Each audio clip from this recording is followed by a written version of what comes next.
एक बड़ी खबर आ रही है, उसके बाद कैप्टन आलोक मैं फौरन आपके पास आ रही हूं। ऑपरेशन सिंदूर से जुड़ी हुई बड़ी खबर। अमेरिकी विदेश मंत्री ने भारत पाकिस्तान के एनएसए से बातचीत की है। दोनों देशों के बीच संवाद जारी रखने की अपील की है। अमेरिकी विदेश मंत्री ने टकराव से बचने के लिए कहा है, अब तो हमने बदला ले लिया। आतंकवादियों को उनके अंजाम तक पहुंचाना था। हिंदुस्तान टकराव थोड़ी ना चाहता है, वो तो शांति ही चाहता है। टकराव जो पैदा करेगा उसको उसकी भाषा में जवाब दिया जाएगा। अमेरिकी विदेश मंत्री ने भारत के और पाकिस्तान के एनएसए से बातचीत की है। दोनों देशों के बीच संवाद जारी रखने की अपील की है। संवाद चलता रहेगा अपनी जगह, लेकिन हमें बदला लेना था और वो बदला हमने ले लिया है। है ना नीरज?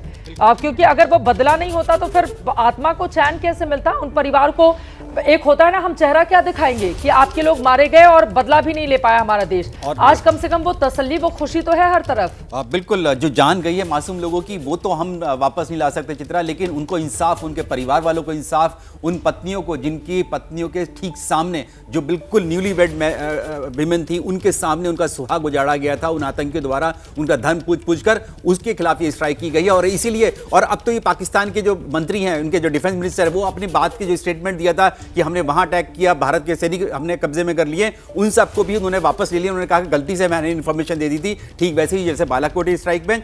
और चित्रा, मैं अब यहां से स्टूडियो से ठीक जा रहा हूं नेशनल मीडिया सेंटर, जहां पर भारतीय सेना की प्रेस कॉन्फ्रेंस होनी है, ठीक वहीं पर मिलेंगे आपसे। बस इस सवाल का जवाब दे दीजिए, दोनों देशों के बीच संवाद जारी रखने की अपील की है अमेरिकी विदेश मंत्री ने। ये उनके डिफेंस मिनिस्टर ने भी कहा है कि हम लोग बातचीत करेंगे, भारत के साथ करेंगे। जो भी भारत की जो शिकायतें थी कि आतंकी हैं, उनके बारे में हम बात करेंगे, ये बात कही। और इसीलिए जो यूएस एनएसए हैं, जो कि हमारे एनएसए ने उनसे बात की थी, तो इसीलिए ये बातचीत की गई है। तो पाकिस्तान को रोका गया है कि आप कोई भी ऐसा कदम नहीं उठाएंगे जिससे कि ये एस्केलेट हो जाए, मैटर हो जाए। और भारतीय सेना, भारत जो है और प्रधानमंत्री मोदी के नेतृत्व में आपको बहुत बड़ी सजा दी आतंकवादी ठिकानों को ध्वस्त किया है ना, हमने बेकसूरों की जान तो ली नहीं है, हमने तो आतंकवादी ठिकानों को। इससे तो पाकिस्तान के आवाम को ही खुश होना चाहिए कि भारत आपके वहां से आतंकवाद को जड़ से खत्म करने के लिए प्रतिबद्ध है और आपको साथ देना चाहिए नीरज। बिल्कुल, और इसीलिए अमेरिका ने भी साफ तौर से कह दिया था कि आतंकवाद के खिलाफ लड़ाई में हम आपके साथ हैं, यानी भारत के साथ हैं। खुद ट्रंप ने कही थी ये बात, और खुद मार्क रूबियो ने, जो उनके विदेश सचिव हैं,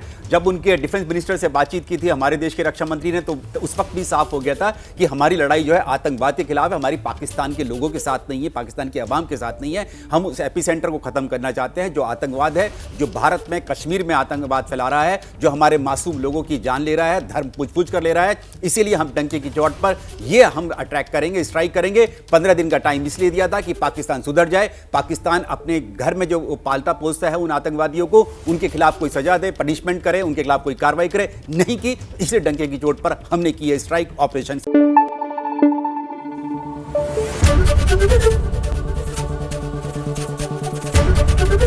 एबीपी न्यूज आपको रखे आगे।